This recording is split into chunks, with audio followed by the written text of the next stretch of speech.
नमस्कार, बहुत स्वागत है आपका। प्रकृति ने हमें बहुत सारे पेड़ पौधे दिए हैं। कुछ पौधे ऐसे हैं जिन्हें छू भर लेने से हर चिंता, हर परेशानी समाप्त हो जाती है। तो आज हम बहुत सारी बातें करेंगे, लेकिन उसके पहले हम शुरुआत करते हैं।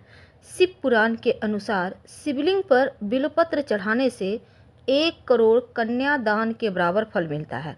साथ ही दरिद्रता दूर होती है। और बिल्वपत्र से सिर्फ भगवान शिव ही नहीं बल्कि हनुमान जी भी प्रसन्न होते हैं।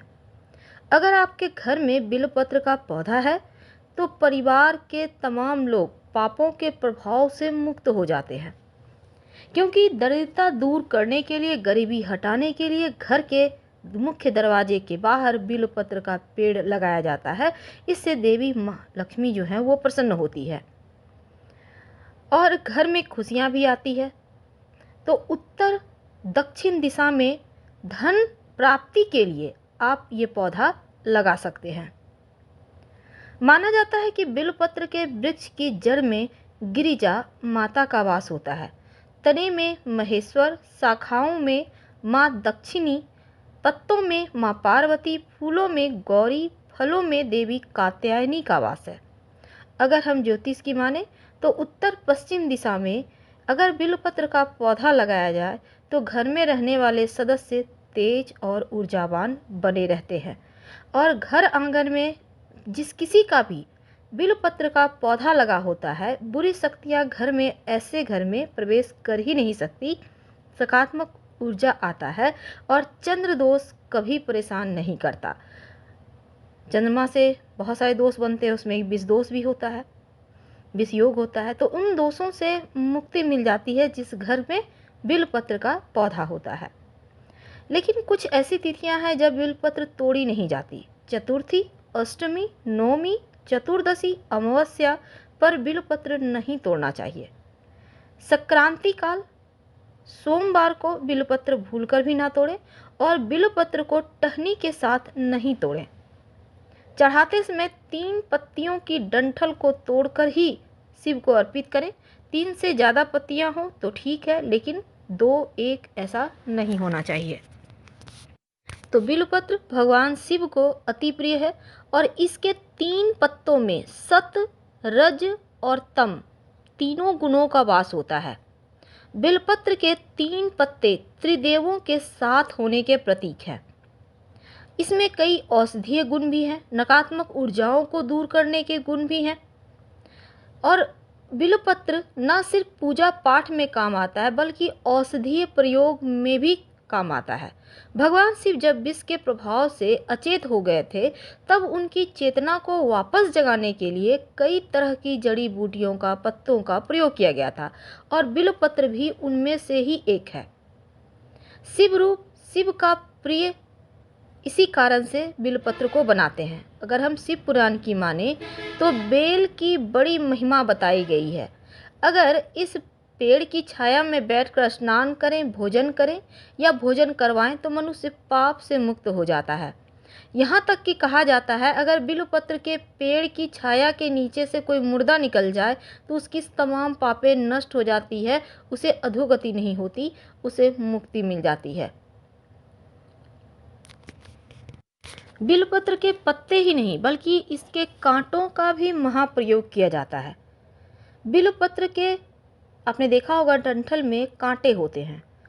तो किसी भी सोम प्रदोष के दिन या फिर महाशिवरात्रि के दिन या श्रावण माह के शिवरात्रि के दिन, 3 में से कोई भी एक दिन आप ये प्रयोग कर सकते हैं। आपको चाहिए होगा एक धतूरा का फल और 7 बिल्वपत्र के कांटे, बिल्वपत्र का वृक्ष का कांटा। अगर शूल दोष हो, बार बार बाधाएं हो जीवन में, चाहे धन हो, मान सम्मान, नौकरी, व्यापार, किसी भी क्षेत्र में कोई भी दोष हो, तब ये प्रयोग कीजिएगा।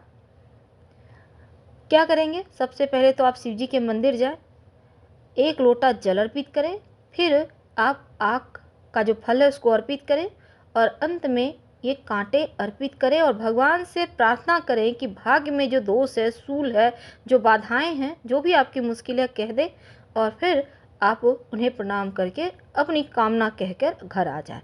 यकीन मानिए एक बार में ही लाभ होगा, आप ऐसे वैसे 3 बार कर सकते हैं। खास तौर पर देखिए, भगवान शिव की जब पूजा की बात आती है तो त्रिमूर्ति का प्रतीक बिलपत्र के बिना ये पूजा अधूरी है। वैसे तो शिव जी को प्रसन्न करने के लिए आप 1 लोटा जल में 1 बिलपत्र डालकर ही अर्पित कर दे तो प्रसन्न हो जाते हैं शिव जी।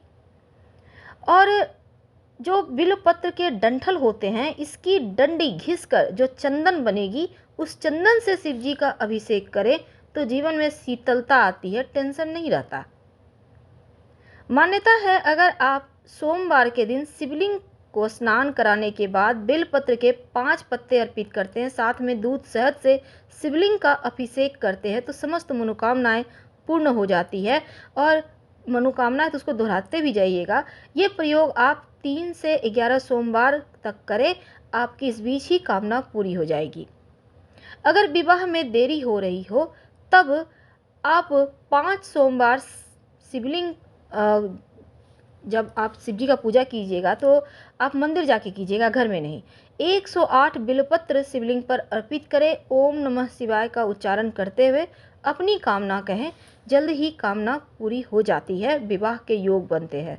अगर स्वास्थ्य की मुश्किल है तब 108 बिलपत्र चंदन में डुबोकर ओम नमः शिवाय मंत्र का जप करते हुए शिवलिंग पर एक एक करके अर्पित करें। अच्छे स्वास्थ्य की कामना करें तो आपका स्वास्थ्य उत्तम हो जाता है।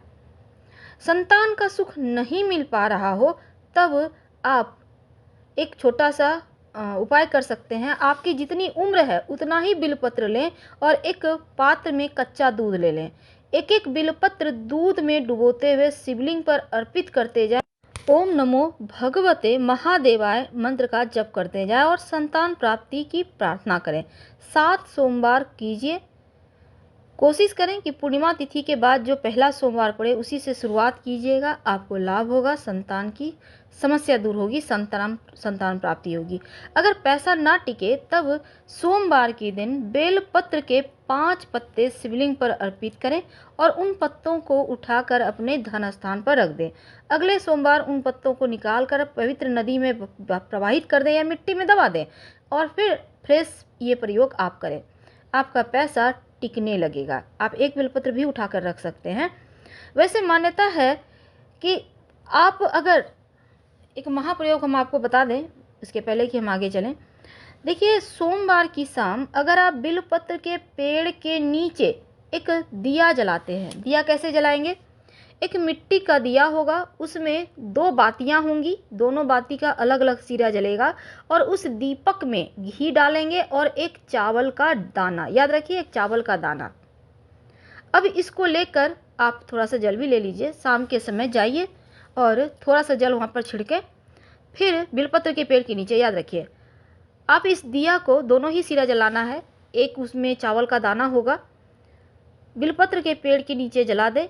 दीपक के नीचे फूलों की पंखुड़ी या कोई पत्ता ही रख दीजिएगा। फिर अपनी कामना कहें। यह प्रयोग आप किसी भी सोमवार को कर सकते हैं, आप जितने दिन उतने मर्जी करें। और बिलपत्र को के पेड़ को उसी समय छूकर अपनी कामना कह दीजिएगा, हर कामना आपकी पूरी हो जाएगी। तो इस पेड़ को छूने भर से व्यक्ति के पाप संताप मिट जाते हैं। बिलपत्र के कुछ महाप्रयोग भी किए जाते हैं।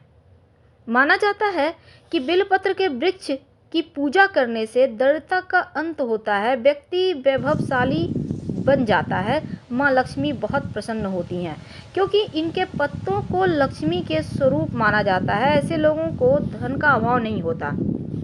बिलपत्र अगर आप नियमित रूप से 1 बिलपत्र माँ लक्ष्मी को अर्पित करना शुरू कर दें तो आप कुबेर के समान धनवान हो जाते हैं। याद रखिए, यहाँ पर आप उल्टा नहीं करेंगे अर्पित, बल्कि सीधा करेंगे आप बिलपत्र अर्पित माँ लक्ष्मी को। और ये प्रयोग आप लगातार कुछ दिनों तक करें, 1 सवा महीना तक कम से कम। अब थोड़ा सा और हम आगे बढ़ते हैं। अगर आपको पूजा के लिए बिलपत्र ना मिले तो आप पास के मंदिर में गए हैं, वहाँ पर कोई भी अगर बिलपत्र अर्पित करके गया है शिव जी को, तो उसी बिलपत्र को उठाकर धोकर आप शिवलिंग पर चढ़ा सकते हैं, कोई दोष नहीं लगेगा। आप ऐसा कर सकते हैं। बस बिलपत्र में 3 पत्तियां कम से कम होनी चाहिए, कटी फटी हुई, छेद या किसी तरह का दाग धब्बे ना हो, इस बात का ध्यान रखिएगा। तो बिल्वपत्र के पेड़ की महिमा बहुत है और इस पेड़ को छू लेने भर से हर कष्ट मिट जाते हैं।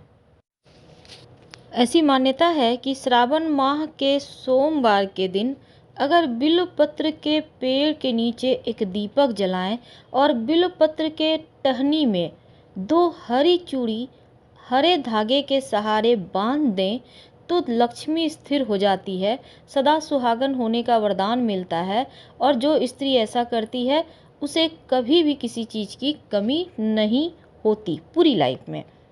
तो बिल्वपत्र के पौधे के नीचे जो दीपक जलाएंगे, उस दीपक में देखिए घी का दिया होगा, मिट्टी का दिया लीजिएगा, उसमें घी डालिए, 2 बाती डालिए और दोनों ही बाती को जला दीजिएगा बिल्वपत्र के पेड़ के नीचे। और इस दीपक में एक चावल का दाना जरूर रखिएगा, आपकी समस्त कामना। तो हम आपसे विदा लेते हैं। जानकारी अच्छी लगे तो लाइक कर सब्सक्राइब करें, अपनों से शेयर करें, कमेंट में हर हर महादेव जरूर लिखिएगा। धन्यवाद। आप बहुत कष्ट है, कर्जा भी बढ़ गया, तकलीफें भी बढ़ गई, बहुत दुख भी बढ़ रहा है, कहीं परिवार सही नहीं चल रहा है, तो प्रयास करते रहा करो।